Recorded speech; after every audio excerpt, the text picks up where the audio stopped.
C'est sur la proposition du président des chemins de fer néerlandais que plusieurs grandes administrations ferroviaires ont décidé de constituer le groupement Trans-Europe Express, qui réunit la Suisse, le Luxembourg, l'Allemagne occidentale, l'Italie, la Hollande, la Belgique et la France. Les exigences d'une certaine catégorie de voyageurs, notamment de ceux hommes politiques, hauts fonctionnaires et hommes d'affaires, qui ont fréquemment à se déplacer entre les grands centres politiques et industriels de l'Europe de l'Ouest, ont amené les chemins de fer intéressés à rechercher une formule simple et efficace pour améliorer les relations ferroviaires entre les grands centres européens.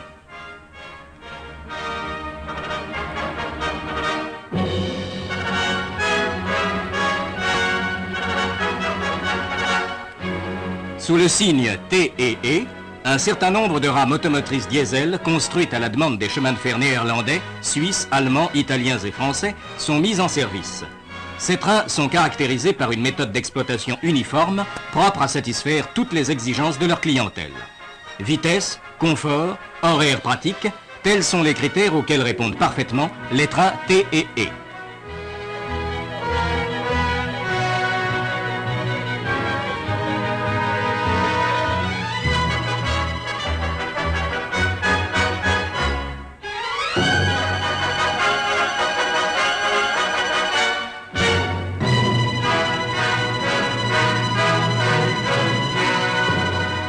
Si toutes les rames du groupement portent l'écusson T et E, leurs caractéristiques sont assez différentes selon le pays constructeur, à l'exception toutefois des engins néerlandais et suisses qui sont identiques.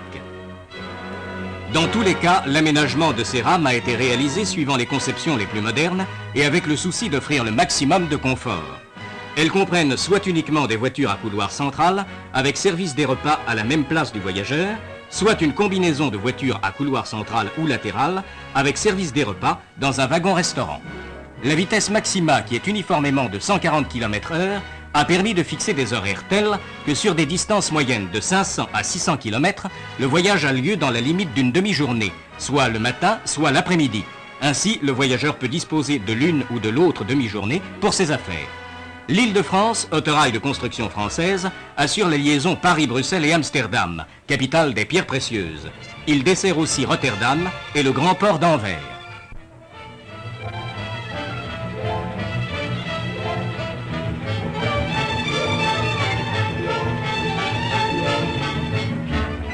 L'Étoile du Nord, matériel du pool Hollande-Suisse, effectue le même trajet dans les mêmes temps. À ces deux trains, il faut ajouter l'Oiseau Bleu qui circule entre Paris et Bruxelles, ce qui assure 3 liaisons journalières pour se rendre rapidement dans la capitale belge et en revenir.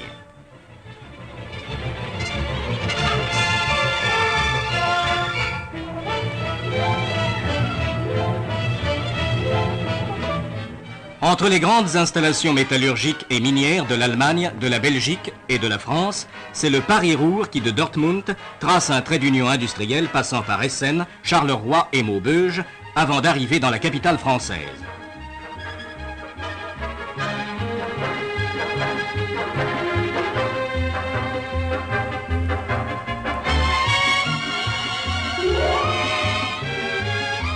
Ce matériel est de fabrication allemande.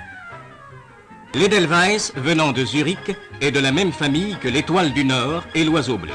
C'est le train des 4 frontières. Partant de Bâle, il va passer en France, puis, après avoir desservi Strasbourg, Metz et Thionville, entrera au Luxembourg. De Namur à Bruxelles et à Anvers, il sera belge. Enfin, changeant pour la 5e fois de nationalité, il arrivera à Amsterdam.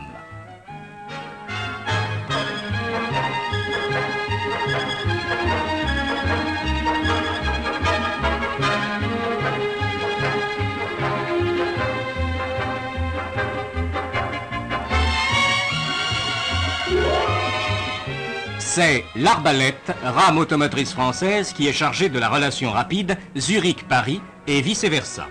Sur son itinéraire, d'importantes cités industrielles comme Mulhouse et Belfort, commerciales comme Vesoul, Chaumont et Troyes, peuvent compter sur la ponctualité de ses horaires.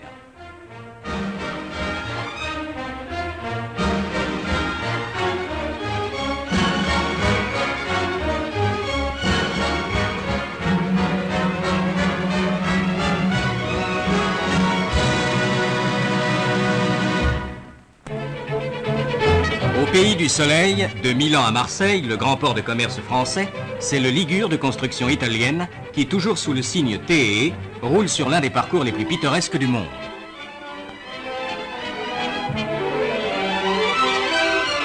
Après avoir observé de courts arrêts dans les principales villes de la Riviera italienne et de la Côte d'Azur, il arrive à Marseille.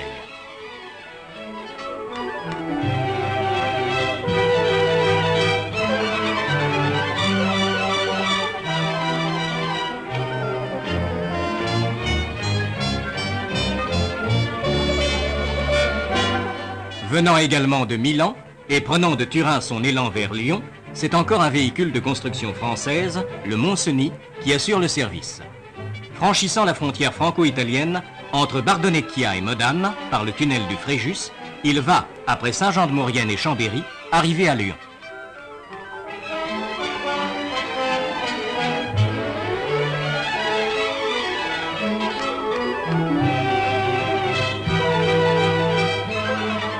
Lyon, grande ville industrielle et capitale de la soie, offre aux voyageurs du Montcenis une correspondance immédiate pour Paris, ou bien encore, s'ils le désirent, la possibilité de prendre quelques heures plus tard le Mistral, le train le plus rapide du monde, qui le déposera également à Paris en fin de soirée.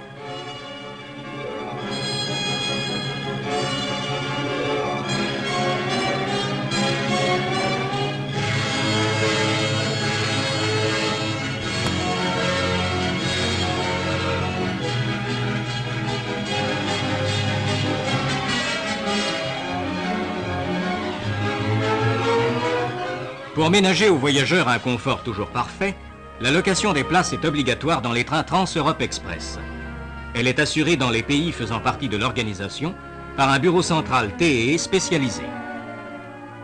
Pour la France, ce bureau de location, installé à la gare de Paris-Nord, est relié par un système de télécommunication aux autres centres de location.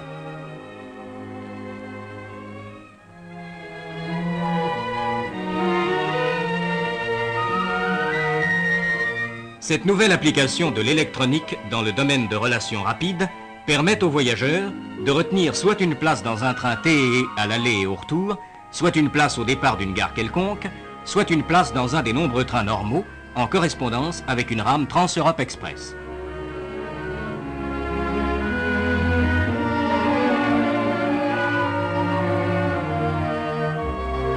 Entre les centraux locations établis par chacune des 7 administrations du groupement, un code international pour l'échange des télégrammes a été élaboré afin que chaque voyageur retenant ses places puisse être servi dans un délai d'1 quart d'heure au maximum.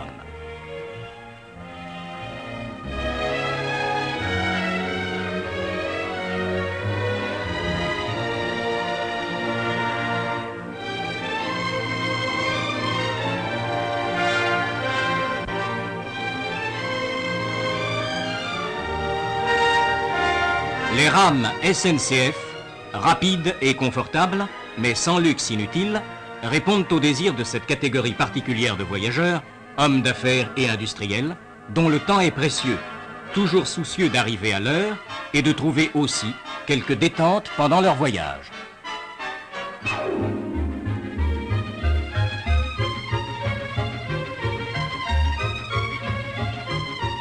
Rapidité et confort, l'Île-de-France couvre les 310 km qui séparent Paris de Bruxelles en 2h45 à plus de 112 km à l'heure de vitesse commerciale et Paris-Amsterdam 547 km à 98 km à l'heure.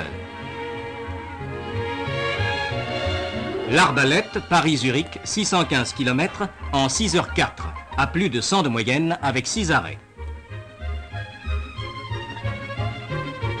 Le Montcenis Lyon-Milan 465 km en 5h27 à 86 km à l'heure avec 7 arrêts. Point commun à tous les trains Trans-Europe Express, les formalités de douane et de passeport s'opèrent dans les voitures pendant la marche.